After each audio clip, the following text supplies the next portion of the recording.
What's up, guys? It's Amon-Rellik, the God Slayer. Today we're gonna do the capstone dungeon. I'm level 70. Today I kind of just want to do a short video here. I want to leave this video as like a record because I want to kind of show how busted Necromancer can truly be. We'll go over the build itself and what's actually happening. I did a little fun video before showing you my no button build, as I call it. Basically the ability to simply walk and have my minions do all the killing, and literally do all the killing. Like there's nothing I myself need to do. When it comes to the build itself, the build is working under like three different uniques. This unique is like the actual meat of it all. It allows corpses to automatically be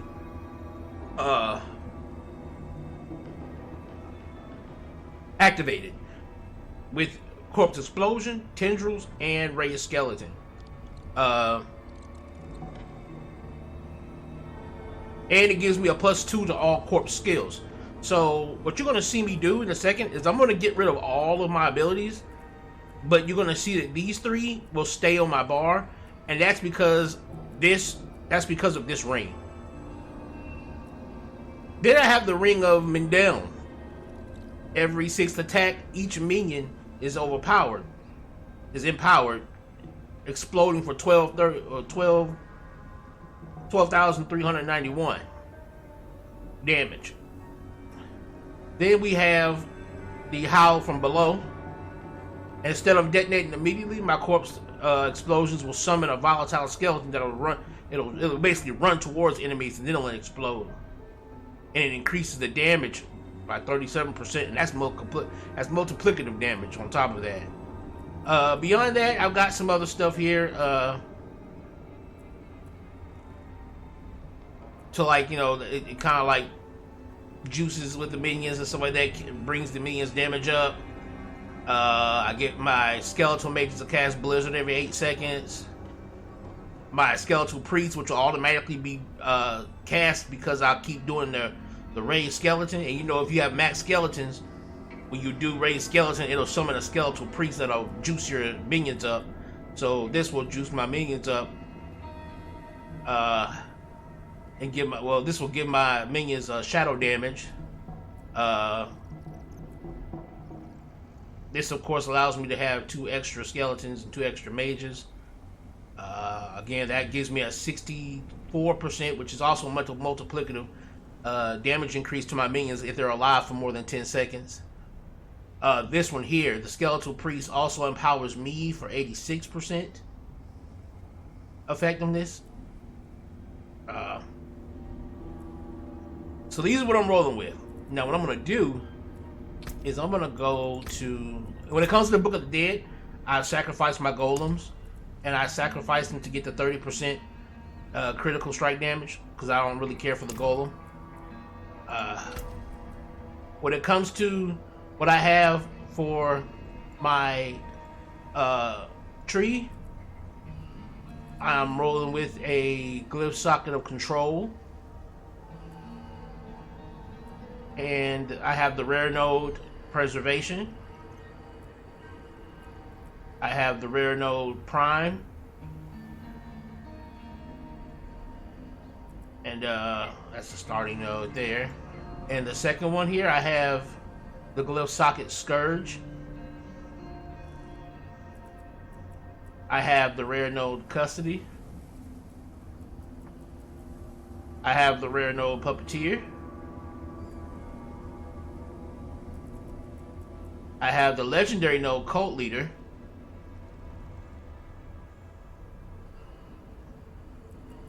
I have this legendary node wither.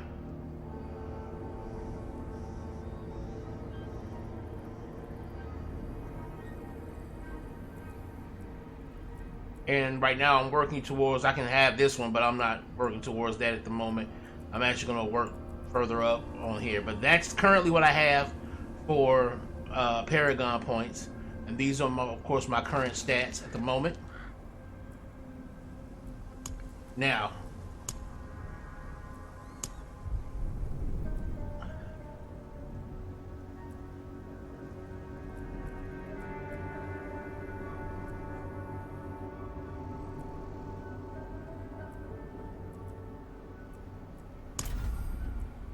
I've confirmed. I have 57 available points. And now I have my minions out.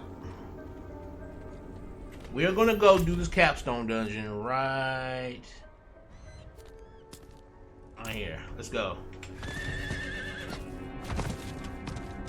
And now my goal here is to not only show you how busted Necromancer can be if built properly,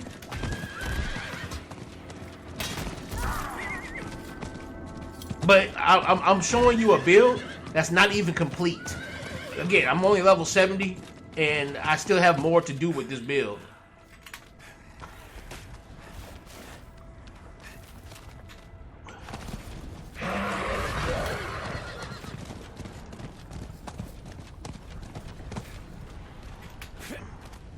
I'm not ready yet.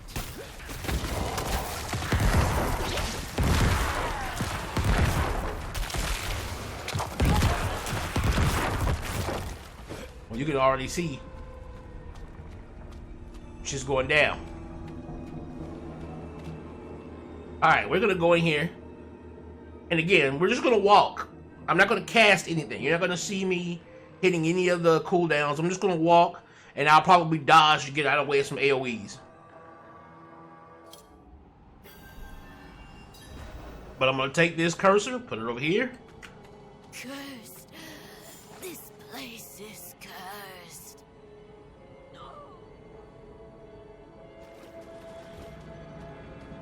And again, my only goal is gonna be to basically move around like this and dodge if I have to get away from like AoEs and stuff like that. Because of course you don't want to just stand in damage.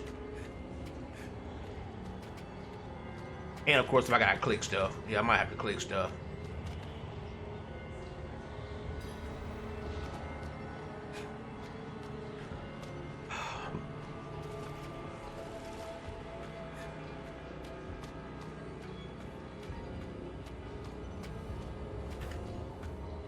Do I need to click on that? No? Okay.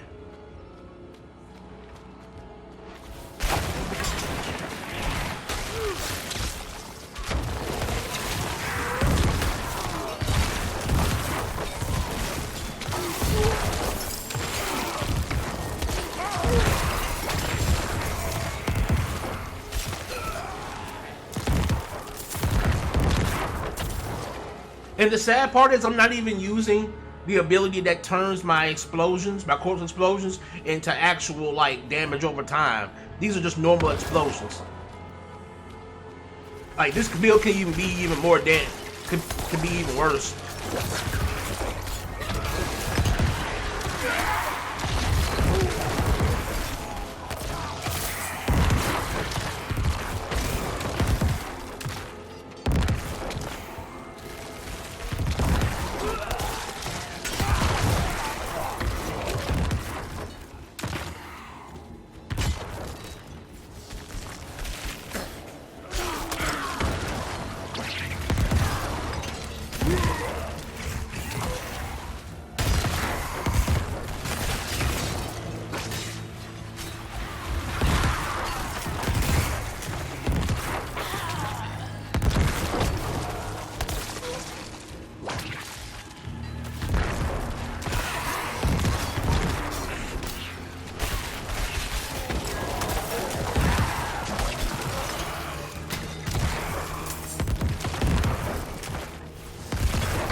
Trial of the week.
So far, so good.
Okay, make sure I'm going the right way.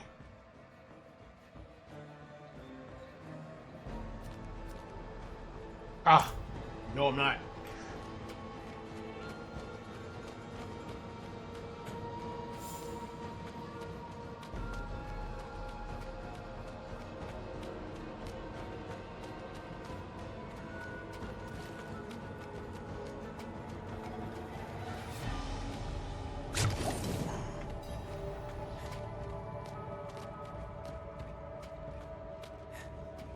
Trial of the Indolent. Alright, let's go.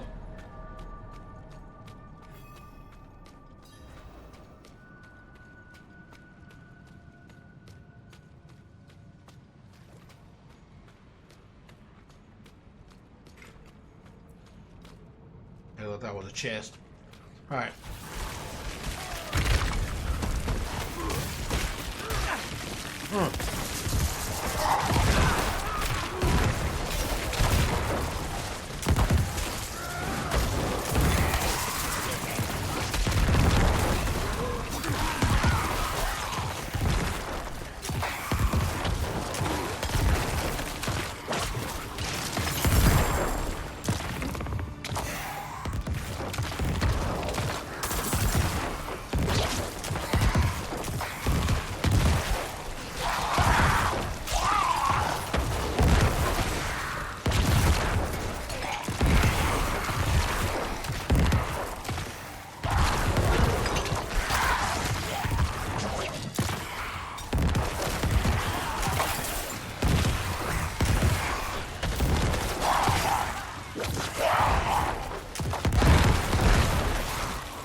All right, now we're heading for the boss, baby. Let's see how we can do this. Again, the only thing we use is movement, baby.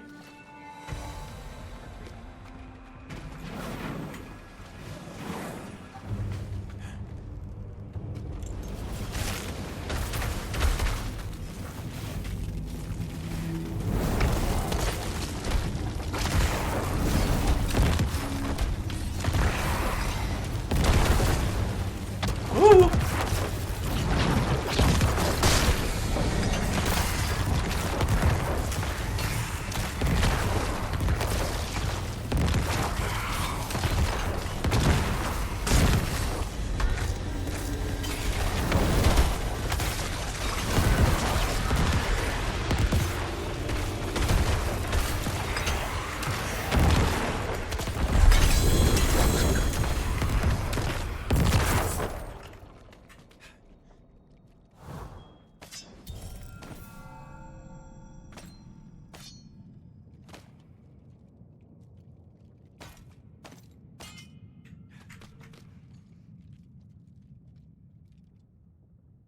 There it is. Level 70, Ultimate Sacrifice. Capstone Dungeon at level. No buttons. And again,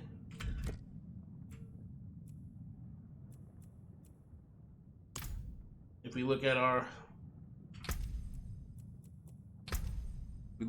skill tree, absolutely nothing that we ourselves haven't put on. Everything is just nothing there, baby. Nothing there. And again, like all them explosions could literally, I could have made it to where each one of those explosions leave a lingering poison effect or as a shadow over time effect, which is what some of my Paragon. That's one of the reasons why I didn't really care to show you my Paragon points, because even though I'll show them to you, there's, like, for instance, this shadow over time effect would only matter if I had the explosions actually becoming the miasma, the dark miasma. So this actually becomes way more powerful. You know, this is actually, you know, like the build that I'm showing you without my extra added on skill tree stuff is actually nothing compared to what I could actually be putting out with this. But the reason why I wanted to show this Capstone Dungeon thing first is because I wanted you to kind of see what my mind, like where my mind was when it came to why I originally made the first video. Because I know people were probably thinking like, you know, why is he showing this? It's not because like I don't like it or anything like that. I actually like the fact that you can make builds like this. I like it. But I was very surprised that Blizzard had the guts to allow people to actually have the true Necromancer feel. As a man who has been a Dark Knight or a Necromancer in every game I've ever played, I've always been very, very particular with making sure that the feel of what a Necromancer is supposed to be, you know, a dark mage that whose entire combat is reliant upon bringing back the souls of the dead to serve him, and so him or her. So the more a Necromancer, to me, the more they make a Necromancer dependent upon their minions, the more you're actually going into the actual role play of a Necromancer. So the fact that they allowed minions to be this strong, like not a single one of my minions died. And even if they did die, again, like even if my minions did die,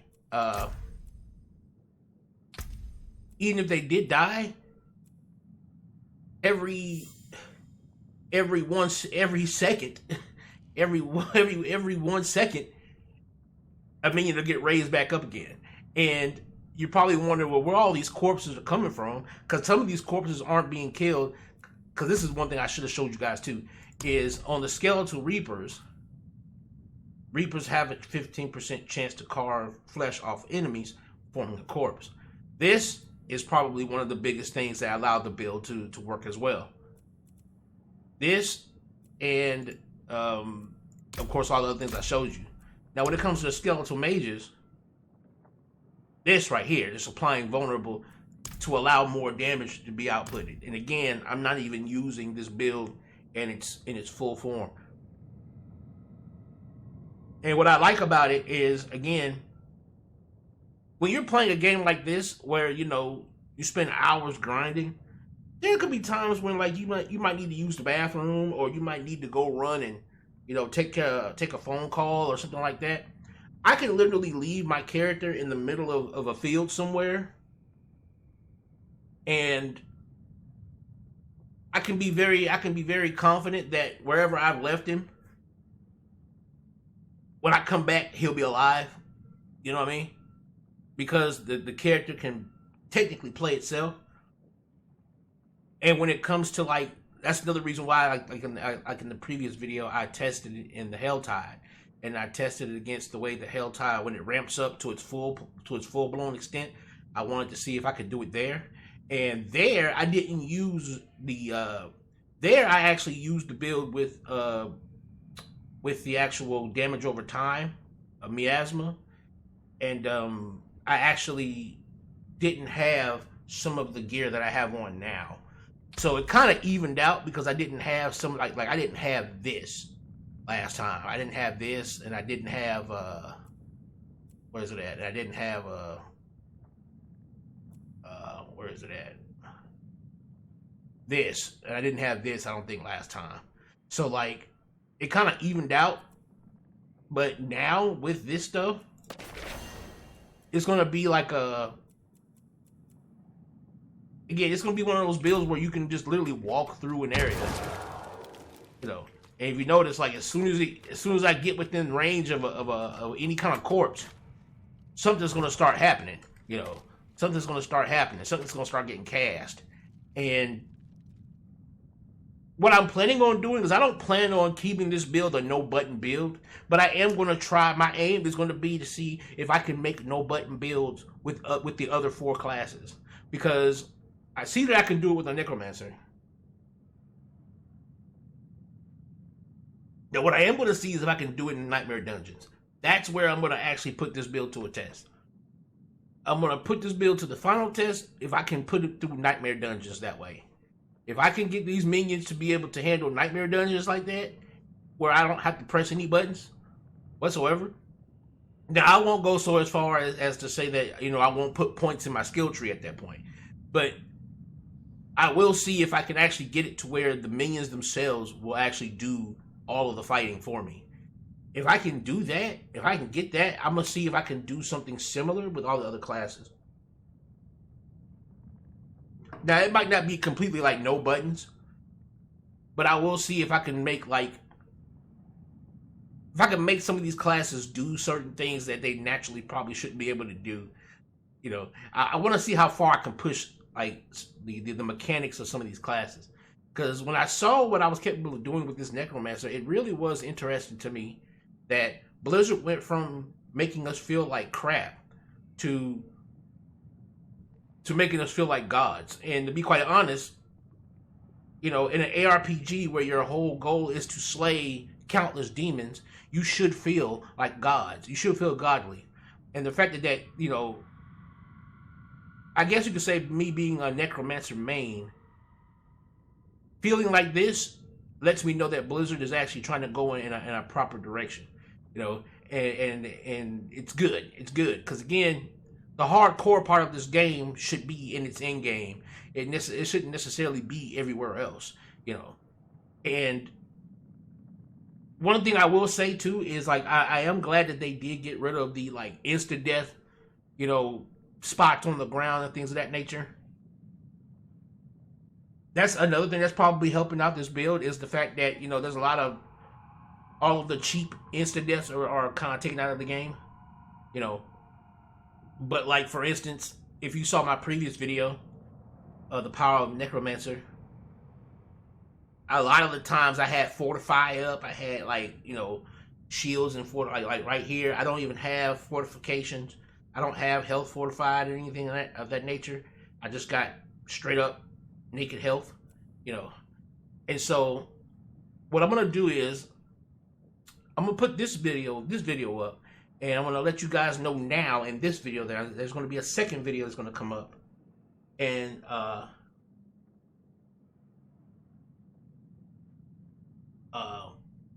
the second video that's gonna come up is going to be a video where I show what the build's gonna look like when I get to World Tier 4. And I'm gonna show you what it looks like with all of my skill tree points allocated and stuff like that. And we'll show what the build feels like then. So again, guys, thanks for watching this Amon-Rellik the God Slayer, Amon-Rellik Gaming. We out here.